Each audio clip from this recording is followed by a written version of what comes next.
અમરેલીમાં આગામી લોકસભાની ચૂંટણીના અનુસંધાને ભાજપ પક્ષ દ્વારા સેન્સ લેવાની કામગીરી હાથ ધરવામાં આવેલી હતી।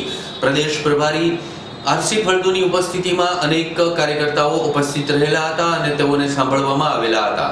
અમરેલી લોકસભા ક્ષેત્રના અપેક્ષિત કાર્યકર્તાઓ અને આગેવાનોને નિરીક્ષકો આરસી ફળદુ, જયંતિભાઈ કવાડિયા, નીમુબેન બાંભણિયાએ સેન્સ લીધેલી હતી। અમરેલી લોકસભામાં ભાજપ છેલ્લી 2 ટર્મથી સત્તા સ્થાને છે, ત્યારે આગામી ચૂંટણીમાં અમરેલી લોકસભા સીટ પુનઃ ભાજપને મળે તે માટે પાર્ટી દ્વારા પ્રદેશના આગેવાનોને અમરેલી લોકસભાના કાર્યકર્તાઓને સાંભળવા માટેનું આયોજન કરવામાં આવેલું હતું। સવારે 9:30 કલાકથી અમરેલી જિલ્લા ભાજપ કાર્યાલયે આ સાંભળવામાં આવેલા હતા। આ સેન્સ બેઠકમાં રાષ્ટ્રીય પદાધિકારીઓ અને કારોબારી સભ્ય તેમજ રાષ્ટ્રીય પરિષદના સભ્ય, વિવિધ મોરચાના રાષ્ટ્રીય પ્રદેશ પદાધિકારીઓ, વિવિધ સેલના રાષ્ટ્રીય અને પ્રદેશ કન્વીનર, સહકન્વીનર, પ્રદેશ પદાધિકારી, પ્રદેશ કારોબારી સભ્ય તેમજ પ્રાદેશિક પ્રતિનિધિ શ્રી, પ્રદેશ મોરચાના હોદ્દેદારશ્રીઓ અને સેલના પ્રદેશ કન્વીનર અને સહકન્વીનર, કેન્દ્ર અને રાજ્ય સરકાર બોર્ડ નિગમના ચેરમેન, વાઇસ ચેરમેન, ડિરેક્ટરશ્રીઓ, લોકસભા સીટની વ્યવસ્થા સંચાલન સમિતિના સભ્યશ્રીઓ, જિલ્લા સંકલન સમિતિ, જિલ્લા પદાધિકારીશ્રીઓ, જિલ્લા મોરચાના પ્રમુખ, મહામંત્રીઓ, વિવિધ પ્રકલ્પના કન્વીનર, સહકન્વીનરશ્રીઓ અને પૂર્વ સાંસદ સભ્ય, પૂર્વ ધારાસભ્યશ્રીઓ, ગત વિધાનસભાની ચૂંટણી લડેલા ઉમેદવારશ્રીઓ અને શહેર ભાજપ અને તાલુકા મંડળના પ્રભારી, પ્રમુખ મહામંત્રીઓ, જિલ્લાના તત્કાલીન પૂર્વ પ્રમુખ, જિલ્લા પંચાયતના ચૂંટાયેલા સભ્યશ્રીઓ, તાલુકા પંચાયત, નગરપાલિકાના પ્રમુખો, પ્રમુખ કારોબારી ચેરમેન, પક્ષના નેતા અને વિપક્ષના નેતાશ્રીઓ, સહકારી ક્ષેત્રના વિવિધ સંસ્થામાં પ્રદેશ જિલ્લા કક્ષાના ચેરમેન શ્રી અને વાઇસ ચેરમેન, અધ્યક્ષ, ઉપાધ્યક્ષ અને એપીએમસીના ચેરમેન, વાઇસ ચેરમેન। ગુજરાતમાં સવી સીટ ઉપર પ્રદેશમાંથી નક્કી થયા મુજબ દરેક જગ્યાએ 3 લોકોની નિરીક્ષક તરીકે નિમણૂક કરી છે અને એ પૈકી અમરેલીમાં આપણા પ્રભારી આરસી ફળદુ સાહેબ, નીમુબેન અને હું 3 લોકો સવારના અમારી સાથે વિધાનસભામાંથી કાર્યકર્તાને સાંભળી રહ્યા છે અને જે કાર્યકર્તાને સાંભળ્યા પછી જે કંઈ અમને કાર્યકર્તાએ જે વિચાર મૂક્યો છે એ વિચાર અમે પ્રદેશની અંદર મૂકવાના છીએ અને એના આધારે સમગ્ર રાજ્યની અંદર સેન્સ પ્રક્રિયા 3 દિવસમાં ચાલવાની છે, 14, 15 ને 16।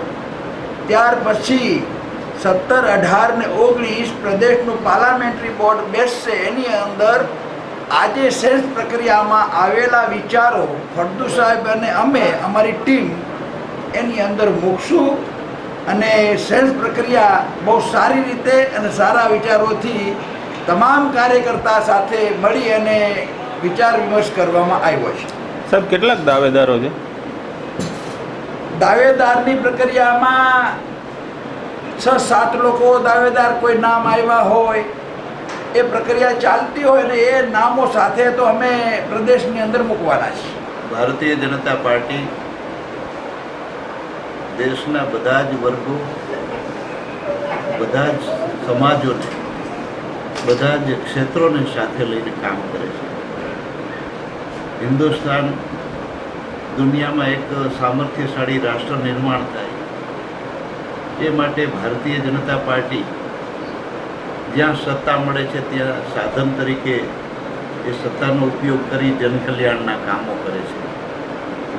આપણને બધાને ખબર છે 2014માં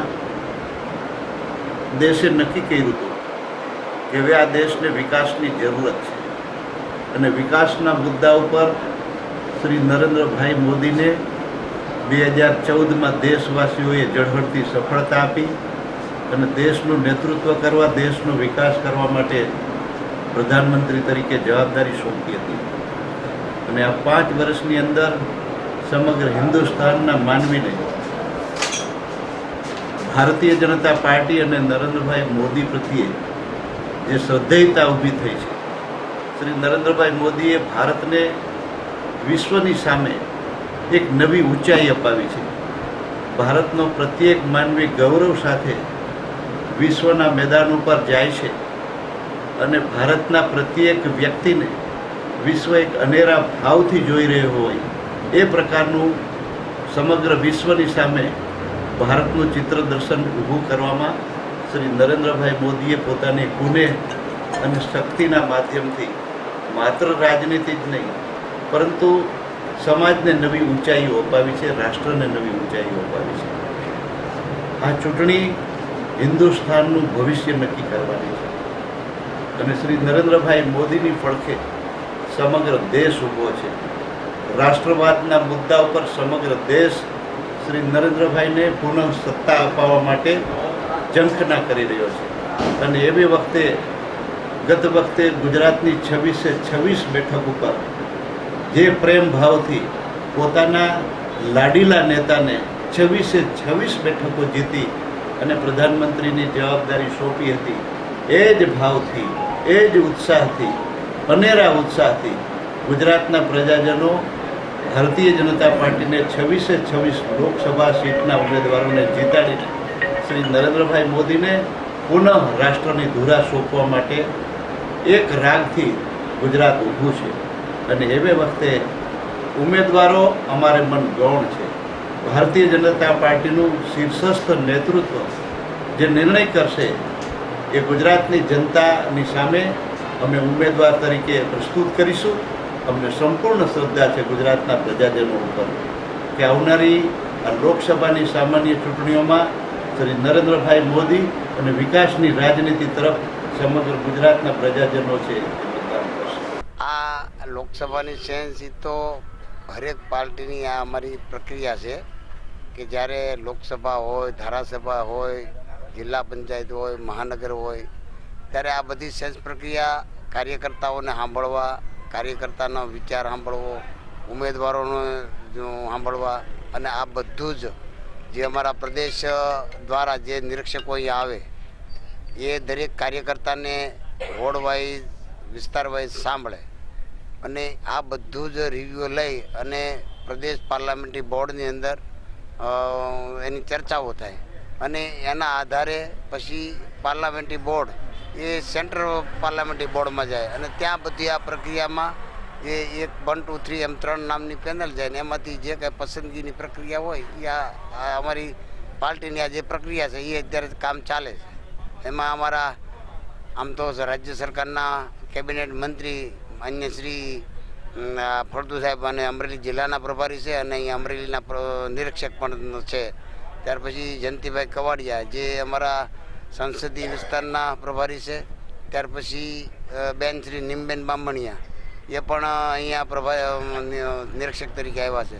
તો સાથે વિધાનસભાની અત્યારે આ સેન્સ પ્રક્રિયા ચાલે છે એ આપ જોઈ રહ્યા છો અને હરેક લોકસભા વિસ્તારમાં આજથી આ સેન્સ પ્રક્રિયા શરૂ થઈ છે.